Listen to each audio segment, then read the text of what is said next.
Olá, tudo bem? Hola, ¿cómo están? Gracias al Señor por un episodio más del tutorial del alimento diario. Nosotros estamos en la serie Entonces vendrá el fin. El título de este libro es La venida del Señor está a las puertas. Y estamos en la semana 3, cuyo título es La abominación desoladora. Lectura bíblica, Mateos 24 del 4 al 31.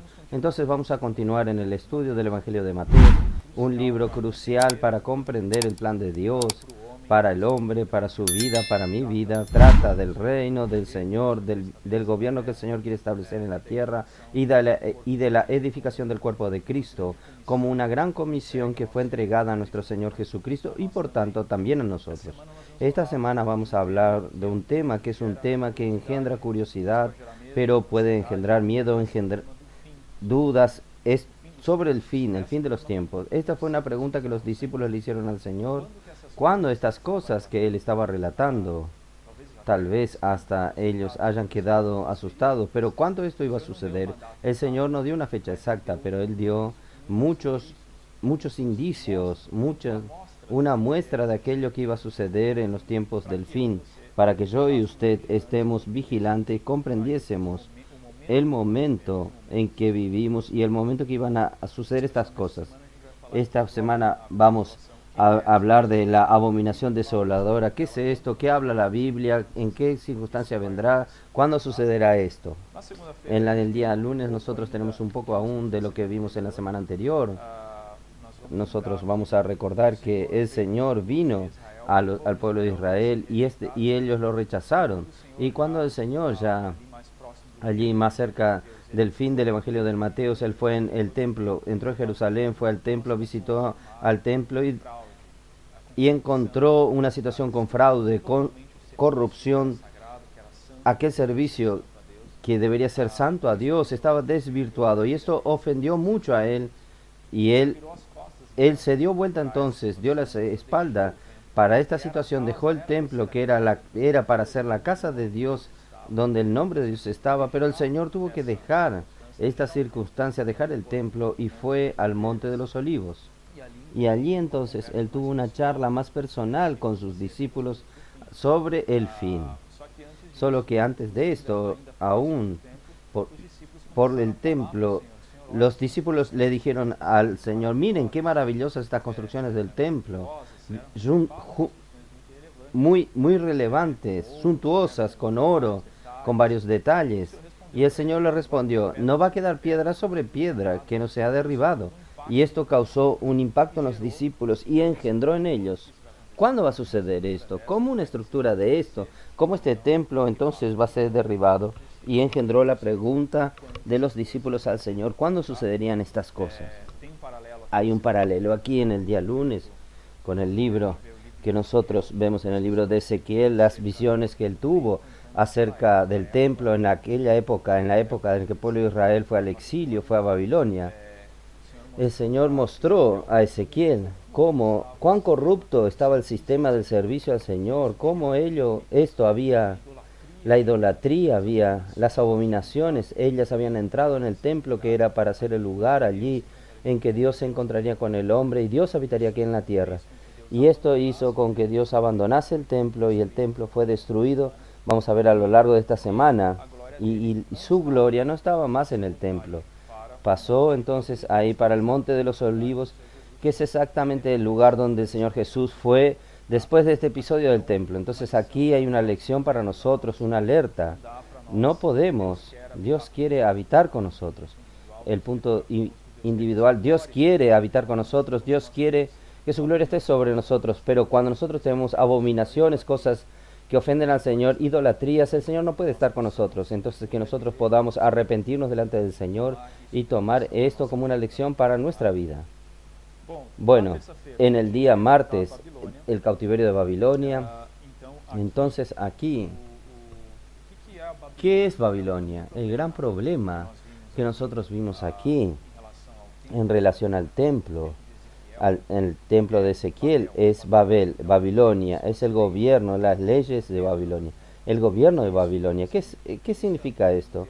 Esto es un término muy importante en la Biblia y por eso merece nuestra atención.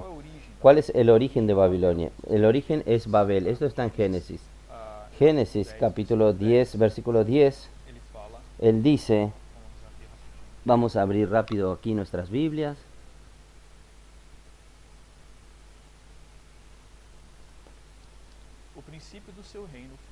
Y fue el comienzo de su reino Babel.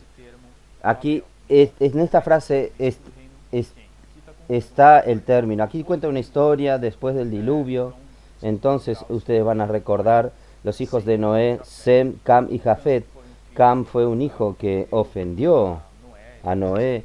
Él le faltó el respeto a Noé. Después pueden leer este episodio ustedes en la Biblia. Y Cam engendró a Cus. Vamos a su descendencia. Este está en el versículo 8 del versículo 10 de Génesis. Cus engendró a Nimrod. Entonces, el cual según la Biblia, el versículo 8, comenzó a ser poderoso en la tierra, valiente cazador delante del Señor, como Nimrod, el principio de su reino fue Babel. Entonces, ¿qué aparentemente hablaba valiente cazador poderoso delante del Señor? Puede tener una connotación, una impresión que esto fue positivo, pero no fue positivo.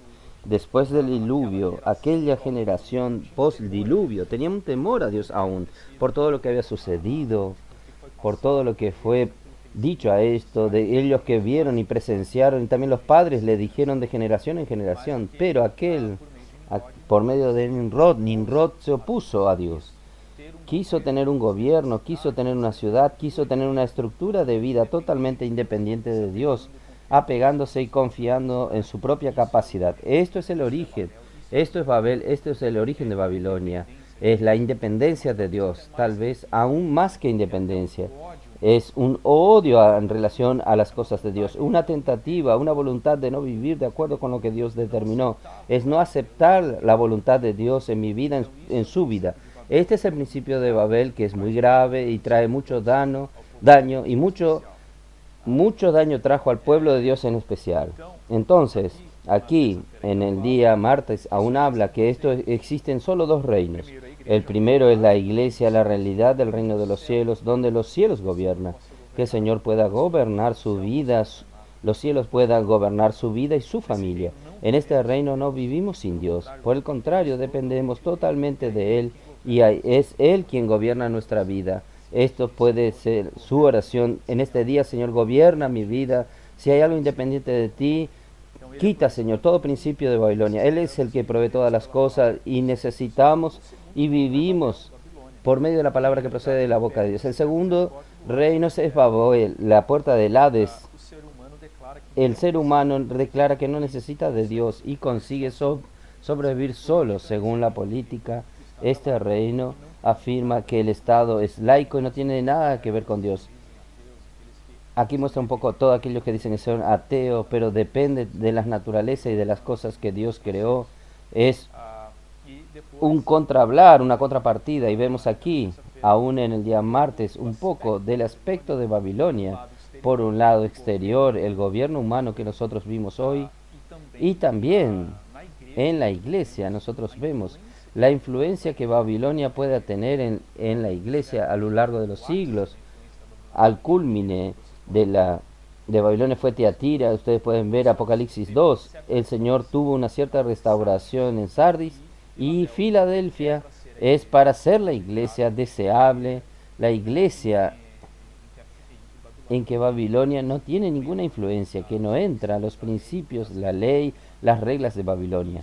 Y esto, claro, el aspecto exterior. Lo interior que tenemos que tener cuidado es que Babilonia no puede entrar también en nuestra vida. Entonces, todo lo que viene detrás de ella, señal de independencia de Dios, tenemos que rechazar y tratar delante del Señor. Gracias al Señor que nosotros estamos en Filadelfia, en la condición de Filadelfia, que es pura, santa, que vive por la palabra del Señor y que no deja las abominaciones que entren en la iglesia. Gracias al Señor. ¿Por qué? Porque es santificada. La palabra de Dios, ella santifica. Nosotros vivimos de acuerdo a la palabra, amamos la palabra, y esta palabra es capaz de limpiarnos de toda complicación, santificarnos y transformarnos. En el día miércoles hay un poco de la continuación del tema de Babilonia, y cuando ella va a terminar, Babilonia va a terminar con el fin, con la gran tribulación. Entonces, nosotros vemos aquí que de acuerdo con el libro de Daniel, la batalla de Armagedón, que es la batalla final después de la gran tribulación, está relatado en el libro de Daniel y también en Apocalipsis.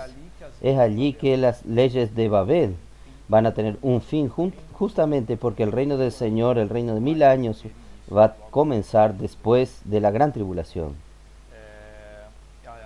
Y también, de acuerdo con el libro de Daniel, nosotros hemos visto esto, la estatua que se refiere justamente a los gobiernos humanos a lo largo de los siglos. Ella va a ser derrumbada, va a ser reducida a polvo y por medio de una piedra, y esta piedra se va a tornar una gran montaña, un gran monte, que es el reino del Señor. Entonces, este es el fin del gobierno babilónico, sin duda alguna. Nosotros no queremos estar en el principio de Babilonia. Entonces, esta es una alerta para el pueblo de Dios. Vale la pena hoy, como dice, restringir nuestra carne, no permitiendo que elementos babilónicos vivan en nosotros ni en la vida de la iglesia. Por el contrario, vamos a dejar que la palabra nos limpie y santifique. Entonces, esta es la primera parte del miércoles. Aún en el miércoles hay una segunda parte que es a partir de la página 44. Nosotros vamos a hablar sobre el templo. Entonces, el templo del Señor fue un deseo que el rey David, él tuvo. Yo vivo en casas buenas y mi Dios no tiene una casa para habitar, como si Dios necesitase casa para habitar. Pero el corazón de David era que tenga más proximidad de Dios, estar más cerca, es hacer con que Dios habitase en medio de su pueblo, que de cierta manera es un principio, aún en el tiempo de Moisés con el tabernáculo. Dios quiere estar en medio del pueblo, así como Él quiere estar en medio nuestro también hoy, y en el reino y en la nueva Jerusalén, para siempre estaremos con el Señor. Entonces, el corazón de Dios no es un Dios distante, es próximo, está cerca de nosotros. Y rey David manifestó esta voluntad al profeta Natán. El profeta Natán dijo, sí, claro, pero esto sin consultar al Señor. Pero cuando consultó al Señor el profeta percibió que Dios no quería que David construyese el templo, sino que esto quedaría para su hijo Salomón, que David estaba envuelto en muchas guerras, mucha sangre derramada. Entonces Dios determinó que esto sería hecho por Salomón. Y hasta allí David decidió preparar los materiales para la edificación del templo, para dejar todo listo para que el rey Salomón trabajase con el templo. ¿Y dónde fue el lugar? ¿Cuál fue el lugar escogido, designado para que el templo fuese erigido? Esto es muy interesante. Cuando nosotros vemos varios libros de la Biblia, varias referencias, nosotros percibimos aquí que este lugar es el lugar donde está referido. Después que David cometió un gran pecado contra el Señor, él hizo un censo, contar el número del pueblo que estaba con él. Esto fue orgullo. Él quería saber cuán grande era su pueblo. Esto ofendió al Señor. Y la plaga vino al pueblo de Israel. Y David, muy constreñido, fue reprendido por el Señor. Y el Señor le dijo, yo quiero que te entregue en las manos de hombre o en mis manos. Y David dijo, en sus manos, Señor, porque usted es un Dios misericordioso. Entonces, allí con el arrepentimiento de David, hubo daño al pueblo sin duda, consecuencias del pecado, pero Dios dio un camino de arrepentimiento a David. Y David fue a ofrecer sacrificio en un lugar en que él vio allí al Señor, la expresión del Señor, un ángel. Y allí en aquel lugar, él se consagró al Señor, se arrepintió. Este lugar es la era de Araúna o de Ornat, como la Biblia también dice. Él compró ese espacio, esa era, y ofreció el sacrificio al Señor y hubo reconciliación. Entonces, un lugar muy emblemático, la era de Araúna, el Jebuseo o Ornat. Entonces fue en este lugar en que el Señor determinó para la edificación del templo. Y este lugar, como nosotros vimos en el día jueves también, es el monte Moriat. Ustedes recuerdan el monte Moriat en el episodio de Abraham y Isaac. Entonces él fue a probar la fe de Abraham y le dijo a Abraham que sacrifique a su único hijo, que era Isaac. Y este lugar del sacrificio fue el monte Moriat. Claro que el Señor intervino, el Señor no dejó que este sacrificio sucediese, pero el Señor probó la fe de Abraham. Abraham creía que aunque Isaac muriese, él resucitaría, gracias al Señor. Y también en Sion, entonces, la era de Araúna, Ornán, el monte Moriat, o también es llamado Sión, que es la parte fuerte de la iglesia, son los vencedores, es la fortaleza de Sión, donde David también estableció allí un lugar para la defensa de su reino. Entonces, en este lugar que el templo fue erigido. Entonces, en el día jueves habla de los tres templos. Habla de los tres templos. Entonces, el primer templo fue erigido por Salomón. Este templo fue destruido, fue saqueado y destruido en el tiempo de Nabucodonosor, que es el exilio del pueblo. El pueblo fue llevado por fuerza por el rey Nabucodonosor a Babilonia. Fueron exiliados en Babilonia y allí fue la destrucción de este templo, que era maravilloso por el relato de la Biblia. El segundo templo, ya en el tiempo de Esdras, él fue reconstruido un tiempo después sobre el liderazgo de Zorobabel. Entonces el rey sirio de Persa dejó que vuelva el pueblo a Jerusalén para reedificar el templo en este mismo lugar. Demoró 22 años. Un punto interesante es que después de 70 años, más o menos 1 millón de personas fueron exiliadas, pero como nosotros vemos que los que volvieron para comprometerse con la construcción del templo fueron solo 50.000. Entonces aquí hay una frase: ¿quién está luchando por la restauración del reino? Son pocas personas y hacemos parte de esta minoría. En figura, volvimos como Zorobabel para reconstruir el templo y estamos hoy trabajando para restaurar la iglesia de la restauración de Babilonia, trayéndola de nuevo para la pureza de Filadelfia. Esta es la tarea, que no es fácil. Entonces, gracias al Señor, porque vamos a escoger ser aquellos que luchan por los intereses del Señor. Un gran ánimo en relación a este episodio del segundo templo. El segundo templo, que es del templo de Esdra, liderado por Zorobabel, él también fue destruido después. Ahí fue el rey de Siria, que extremadamente violento, un rey cuya historia dice que practicó horrores. Antíoco Epifanio, antes de Cristo, y él profanó el templo. Esto es muy importante, el tema de esta semana. Yo voy a explicarles a ustedes. Entonces él profanó el templo. Él colocó la estatua de Zeus, un dios pagano, un principal dios griego, en el lugar santo. Contaminó la casa del Señor. Esto fue una ofensa al pueblo de Israel, una ofensa al Señor también. Y allí tuvo una batalla, una lucha. Los macabeos consiguieron de cierta manera retomar, pero Pompeo destruyó el templo, no consiguieron resistir. Una vez más el templo fue destruido. El tercer templo, que es el templo que los discípulos dijeron al Señor: miren qué lindo, qué grande, qué construcción. Este tercer templo no es el original ni el segundo. Este tercero fue construido por Herodes, que él no era del pueblo judío, pero él lo hizo para agradar al pueblo judío. Él tenía un lugar de gobierno que estaba dentro del pueblo judío y él quiso construir para agradar al pueblo. Este templo, que ella es en el templo del Señor Jesús, él fue destruido. Entonces la profecía que el Señor dijo: no quedará piedra sobre piedra. Cuando el Señor dijo esto a los discípulos, eso sucedió. Esto sucedió con el comandante Tito, que también era muy terrible. Mató de millares de personas del pueblo de Israel. Ellos invadieron y incendiaron Jerusalén, y no quedó piedra sobre piedra, dice la historia, porque había detalles de oro en la piedra. Entonces ellos quitaban la piedra para sacar el oro de cada piedra. No quedó nada, solo el muro que Herodes había construido a lo largo del templo, que hoy es el muro de las lamentaciones, un muro famoso. Y en el lugar entonces, que es el monte Moriat, que es la era de Ornán, de Araúna o Ornán, el monte Sión, que es este lugar, todas estas referencias hablan con relación al mismo lugar. Hoy lo que tiene es el domo de la rosa, que es un templo, un lugar de adoración musulmán. Y allí, que según la Biblia debería tener la edificación del templo en los últimos tiempos, porque dice, el sacrificio diario va a ser retomado en los tiempos del fin. Entonces, de alguna manera, el templo del pueblo judío, el templo establecido por el Señor en la Biblia, necesita ser erigido, reconstruido.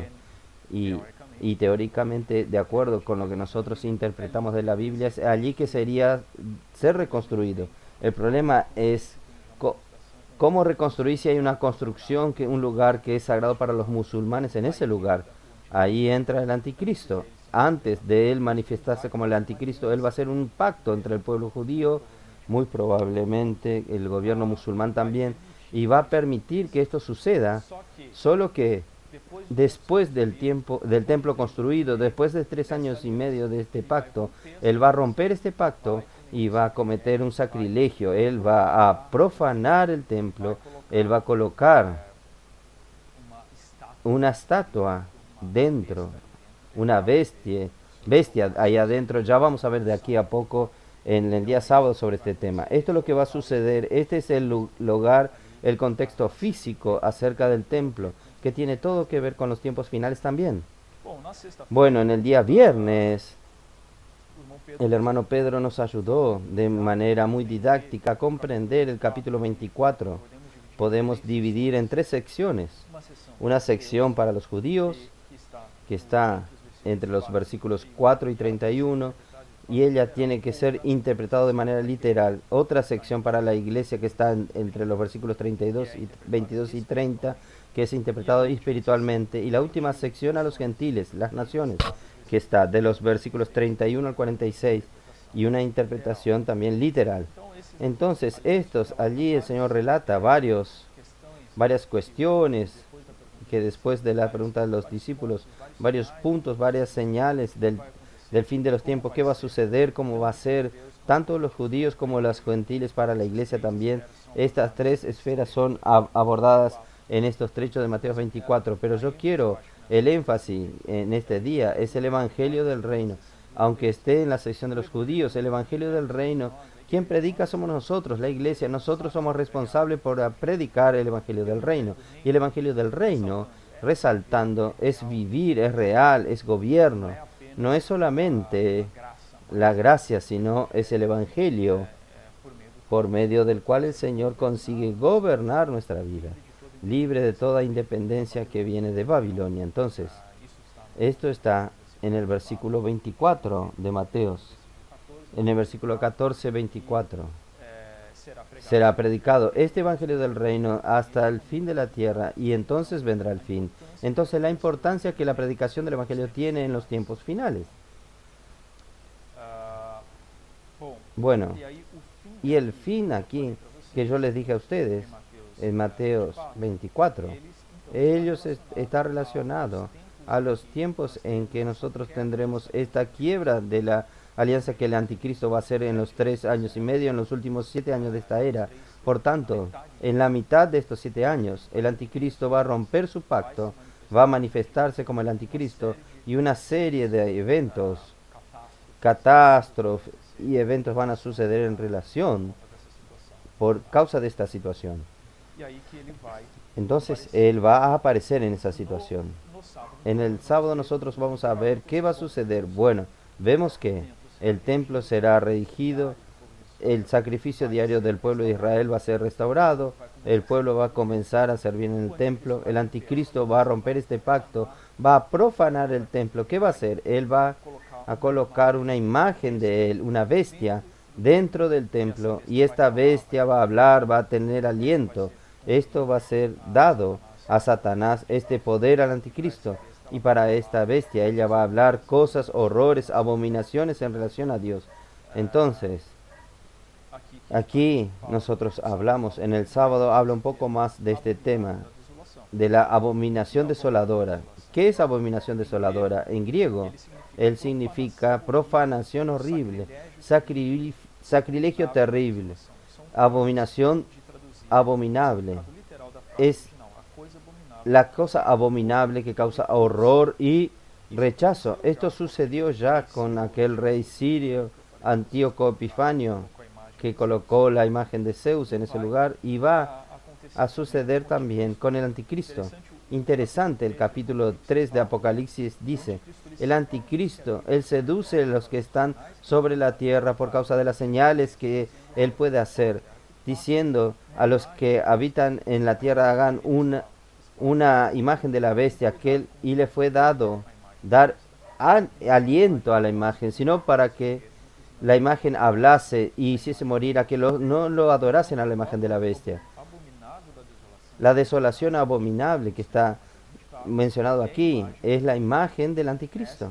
Es esta imagen que de alguna manera va a tener aliento y va a profanar el lugar, el templo de Dios, y aún tiene el poder para hablar y matar. Entonces, esto es lo que nosotros vemos como la desolación abominable. Entonces, ¿qué es abominable? Dice con relación al ídolo, a la idolatría. Desolación es la acción, el resultado, la consecuencia de esto que le va a hacer, que es ruina. Él se opone a todo. Nosotros ya vemos este principio en estos días. Todo lo que es Dios, todo lo que está relacionado a las cosas santas, Satanás se levanta en contra de eso. Para él es una ofensa. Entonces las personas también siguen este principio. Hoy nosotros vemos esto en el mundo. Es un poco del principio del anticristo. Entonces va a ser un momento lleno de calamidades terribles. Y aquí, al final del sábado, se nos dice que nosotros necesitamos estar tranquilos en términos. No tiene sentido estar con miedo, ansiedad. No, nosotros podemos y debemos prepararnos. La Biblia nos da un camino para esto. Muchas de las cuestiones que son relatadas en Mateo 24 son para los judíos.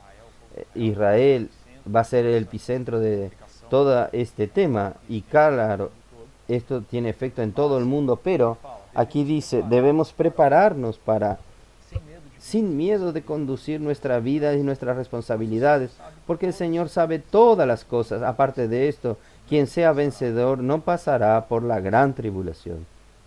Por eso, cuanto más al final de los tiempos se aproxima, más cosas extrañas surgen también en los medios cristianos. Ahí después termina. No creamos en ella, creamos en la palabra profética. Aquí está el secreto.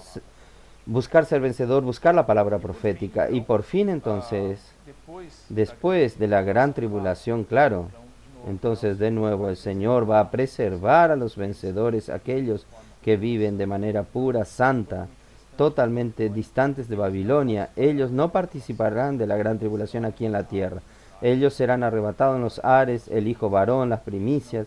Ellos no tendrán los efectos, los flagelos de la gran tribulación. Esto es lo que deseamos ser. Y al final entonces de la gran tribulación el Señor va a regresar a los cielos, su segunda venida, una venida pública. Por tanto, la venida para los vencedores es oculta, la parousia que decimos, y al final de la gran tribulación es la venida pública, que Mateos 24-27 dice, como el relámpago sale del oriente al occidente, así vendrá el Hijo del Hombre. Todos van a ver en todo el universo la venida del Señor, y esta venida será en gloria, en poder.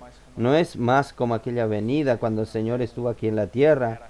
No era rey, pero era humilde, manso, simple. No, aquí será una vida para juicio, una venida para gracia, para arrepentimiento. No, es una vida para establecer su reino, el trono de juicio y el reino a continuación, poder y mucha gloria. Y los pueblos van a lamentarse porque el capítulo 24 aún dice que muchos de los pueblos de la tierra se lamentarán porque van a dejar de ver a Babilonia sin el gobierno de Dios, y van a ver que no tienen más futuro, más esperanza. Entonces ellos van a lamentarse. Y el ánimo final, el aliento final, que yo creo que nosotros tenemos que tener en el domingo, es que voy a leerles a ustedes. Estas palabras son para mostrarnos que el final de los tiempos está muy cerca y no hay tiempo para perder. No nos ocupemos mucho con otras cosas. Vamos a predicar el Evangelio, conducir a las personas a la salvación, rescatarlas y cuidar de ellas para edificar la iglesia. No es por nada que el Señor nos dio tantas herramientas y muchos servicios en la iglesia. Todo esto para la edificación de la iglesia, porque el Señor solo volverá si la iglesia está edificada. Vamos a hacer posible para participar en los servicios de la iglesia. Y quien ya está en algún servicio, debe buscar participar de otros, porque en la iglesia no hay exclusividad. El último párrafo es muy precioso. Esta es la realidad de Filadelfia. Esta es la realidad de aquellos que van a traer al Señor de regreso, que serán preservados de este momento tan terrible que va a suceder en la tierra, que es la gran tribulación. Entonces vamos a luchar, somos los trabajadores de la última hora. El Señor nos colocó en este contexto, no fue de balde. El Señor tiene un propósito para todos nosotros, para que trabajemos juntos para la edificación de la iglesia, lejos de los principios de Babel, la ley de Babel, del gobierno de Babel, sujetos al gobierno del Señor, dependientes del Señor. Eso es lo que el Señor espera de nosotros. Gracias al Señor, el Señor sea con cada uno de ustedes.